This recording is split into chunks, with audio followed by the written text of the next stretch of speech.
They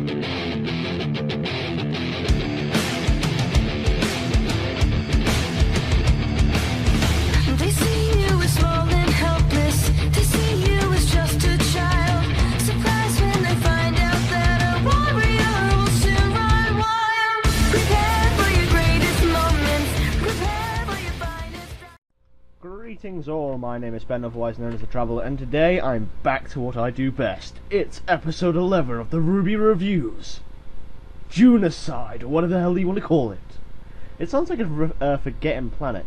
Now this is the episode that most people don't like. It is the weakest in the series, even I agree on that. But this more focuses on Jaunedice. This is his story arc. Lame pun. I made a lame pun. No,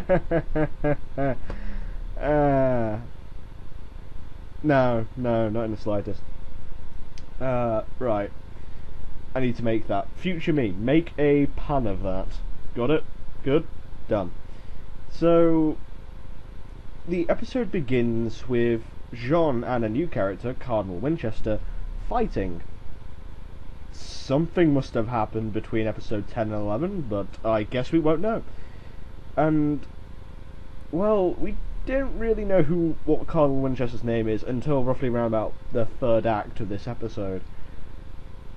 But Jean fails in this trainee fight and gets knocked back, and he's saying, Cardinal comes up and basically blocks his attack and starts basically explaining how he's not a hero, he should just fall and die. Literally, that's not what they were like. He didn't say, okay, die, Jean, I don't care about you, die.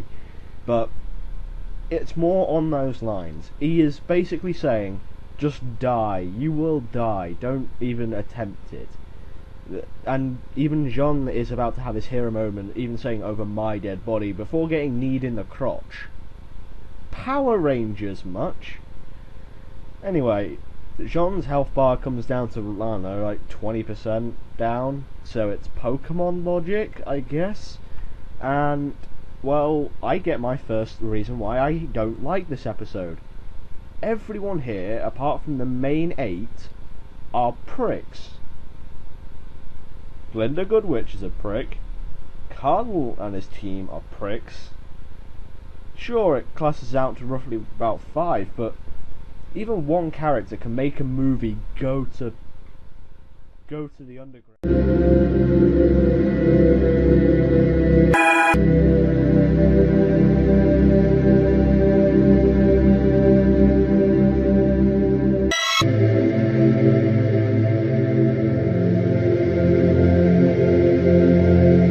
With a click of their finger. Also, when we get towards a certain scene where everyone's getting hyped, it shows Weiss, RWBY, and Yang, and Pyrrha. Ren and Nora I can understand not being there, they could be in the background. But if Team RWBY are sitting together, where's Blake? I mean, if Pyrrha's on that side, we can instantly kind of gather that Ren and Nora are just sitting on the right hand side of her. We just don't see them. But why do we not see Blake? She's one of the main members of Team RWBY. We see her later on down the line, but yeah. Anyway, Glinda begins to explain more of the plot to Volume 2. As I do know, yes, I have watched Volume 2, and I'm going to be glad if something happens. Me and Redemption have got ourselves a World War I on our hands. Anyway, moving on. So, it's really hard to explain this. It goes from dark and light. Basically, Nora is telling this deep, dark, emotional story about her and Ren being surrounded by Ursa and tackling them down and selling and making a fortune with Ursa rugs. And then you got Ren saying that they were Beowulfs, there were 2 of them, and she's been having this recurring dream for almost a week now. So, there we were, in the middle of the night. It was day. We were surrounded by Ursa. They were Beowulfs. Dozens of them! 2 of them. But they were no match. And in the end, Ren and I took them down and made a boatload of lien selling Ursa's skin rugs. She's been having this recurring dream for nearly a month now. Mario Brothers 2 USA, I guess. And that's why I love Ren. Ren is awesome. He is my favourite member of Team Juniper, as well as Blake being my favourite member of Team RWBY. And then we get a new character. Now, I won't say the name of her because I'd rather let her be until the Volume 2, when she is announced, because I know she is shown. But she is a Faunus, and she does not hide it. She has bunny ears. Now, I'll tell you this. I like rabbits. I love them dearly. They are adorable. Not just because of their cuteness factor. I have hamsters, sure, so I don't think you can have a Faunus hamster. Well, if you can, send me fan art of it, I want to see. But I like rabbits. And I believe they've chosen a good animal for them to use. So, yeah. Bunny. Anyway, so the rest of the team, apart from Weiss and Nora, who have just blanked out, all agree that Jean is being bullied by Cardinal Winchester. 3 times I have counted. And sooner or later it's going to be 5. This will be fun to destroy him. Then we get the most infamous and most devastating soul-crushing line in this episode. This line can make you cringe, and then it will make you want to drive a car into an airport, making it explode while singing Humpty Dumpty at the same time. It's that bad. Play the clip. We'll break his legs! We'll break his legs! We'll break his legs! There, see? Nah, I can only resuscitate myself. Anyway, we get a look at this new character. The bunny one, by the way. This character speaks in either an Australian or a British accent. I can't really gather it up, but the accent is perfectly fine with me, and I would totally see that coming from a rabbit. So I do agree. I love bunnies, so there you go. That's why I like this character. She is a definitive character, and I will get to her later. Then we get a look at the Bumblebee fanfiction. Only a slight tad. This is what gave most of the shipping for you. Blake acknowledges that Cardinal is just a darn bully, and then you have Yang, who basically agrees it must be difficult to be a Faunus, and Blake looks at her. Not the sassy look though, not like last time. Yeah, that's fanfiction for you. But then after that, Jean just gets up and leaves, and then the episode ends. Yeah, it just ends. Simple as that. Nothing much. This is a very short video, and only because I believe the writers actually wanted to put a bit more of a push on towards Jean.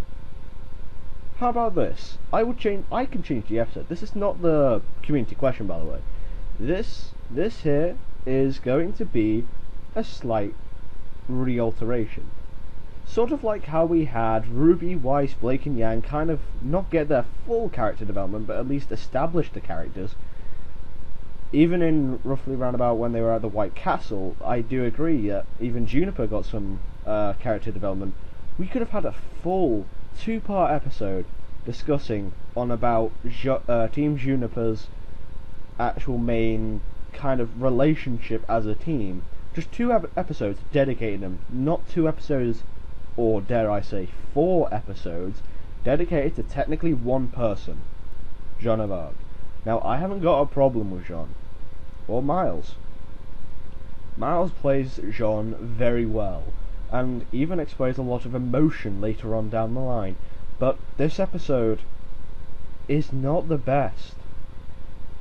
Even with the Jean arc that's coming up now, and that is not a pun that time, with this plot development that's coming with Jean, it's kind of pointless.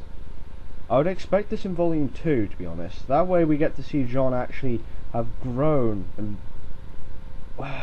It's actually pretty hard to describe it, but it would just be fitting if Jean was put into that spotlight in Volume 2.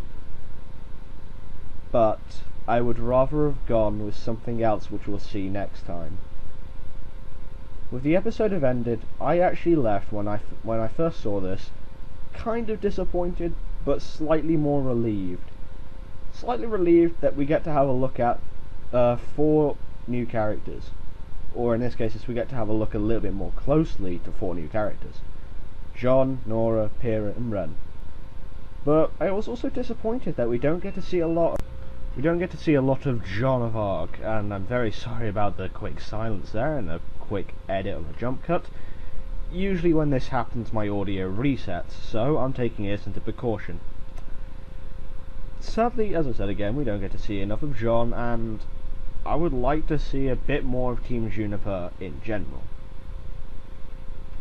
This episode, though a pretty good episode, does have its flaws. I would give this episode a 5 out of 10. I don't recall if it's the weakest episode that I've actually reviewed, but in my opinion it is. The character development wasn't as good, but the characters were used efficiently, not effectively.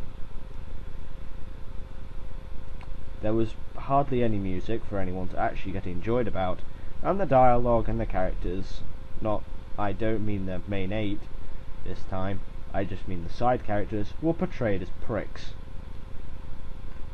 This episode you may skip, but is actually crucial. My community little question of the day is, would you or would you not prefer to have a story all about John?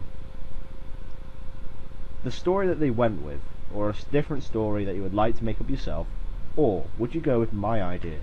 2 stories dedicated to the 4 members of Team Juniper, allowing each 4 to be established effectively.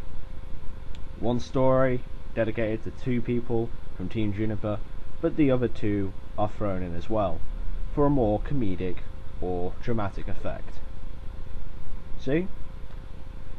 Whatever you believe would fit well, I'd like to hear. This is Ben the Traveller, signing out. Oh, and yeah, I'm going to be catching up with this, so don't worry, I'm not going to skip on it.